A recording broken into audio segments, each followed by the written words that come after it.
Maintenant que l'on sait ce que c'est qu'un ouvert de R, comment pourrait-on définir un fermé de R? Eh bien, on pourrait dire qu'un ensemble qui n'est pas ouvert est fermé, comme une porte. Non, ce n'est pas la définition qu'on prend. Une partie de R, c'est plutôt comme une pièce. Elle est ouverte quand tout est ouvert et elle est fermée quand tout est fermé. La comparaison me semble pour le moins hasardeuse. Alors que diriez-vous de celle-là? Lorsqu'on se trouve dans un fermé, on ne peut pas sortir. Oui. Alors, que diriez-vous de cela? Une partie grand A de R est un fermé de R si toute suite d'éléments de grand A qui convergent dans R a pour limite un élément de A.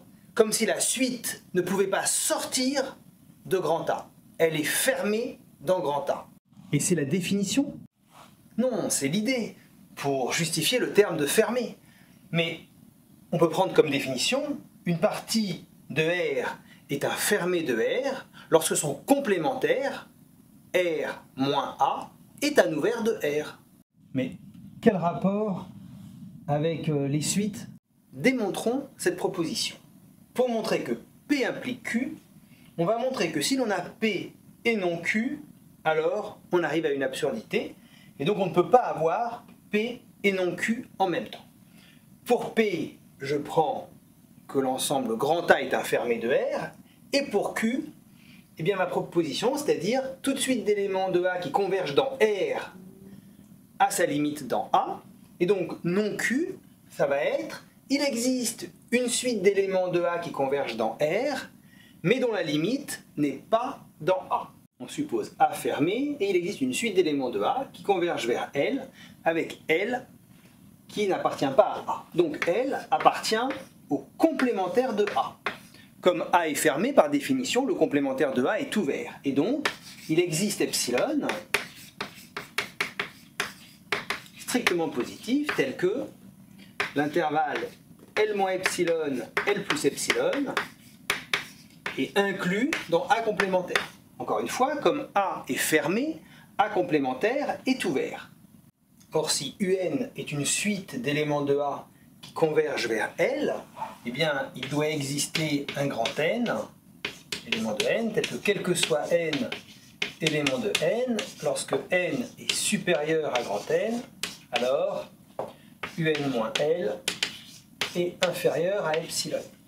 Donc on ne peut pas avoir à la fois UN qui est proche de L à epsilon près, et UN qui appartient à A, ce terme-là il appartient à A, et à la fois tous les éléments qui sont proches de L à epsilon près, qui sont dans A complémentaire. UN devrait être à la fois dans A complémentaire et dans A, évidemment, c'est impossible. On a donc montré le sens direct de la proposition. Pour montrer la réciproque, à savoir que si tout de suite d'éléments de A qui convergent dans R a sa limite dans A, alors A est un fermé de R, nous allons montrer la contraposée de cette implication, c'est-à-dire non P, si A n'est pas un fermé de R, alors non Q, il existe une suite d'éléments de A qui convergent dans R, mais qui a sa limite dans A complémentaire. Je vous rappelle que les implications Q impliquent P et non P impliquent non Q sont équivalentes.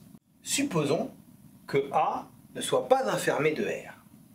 Donc A complémentaire n'est pas un ouvert de R. Donc il existe X éléments de A complémentaire tels que, quel que soit epsilon positif, X moins epsilon, X plus epsilon n'est pas inclus dans A complémentaire. Or, si X moins epsilon, X plus epsilon n'est pas inclus dans A complémentaire, ça veut dire que X moins epsilon, X plus epsilon contient des éléments de A. Et donc, quel que soit epsilon, l'intervalle X moins epsilon, X plus epsilon contient des éléments de A, donc son intersection avec A doit être non vide. Et on va utiliser des éléments de cette intersection pour n'importe quel epsilon de la forme 1 sur n. Soit n un entier, strict supérieur à 1. On peut prendre, il existe un xn qui appartient à x moins 1 sur n, x plus plus 1 sur n, inter A. Donc, xn appartient à A, quel que soit n, et xn moins x est inférieur à 1 sur n. Or, une suite qui vérifie cette inégalité, évidemment, d'après le théorème des gendarmes, converge vers x. Or, xn appartient à A pour tout n, et la limite x n'appartient pas à A, puisque x appartient à A complémentaire. Et donc finalement, on a exactement démontré ce qu'il fallait. Pour terminer cette vidéo, voyons quelques exemples. À l'aide de cette propriété, on voit que l'intervalle 0,1 est inférmé de R, parce que si on regarde UN, une suite qui converge,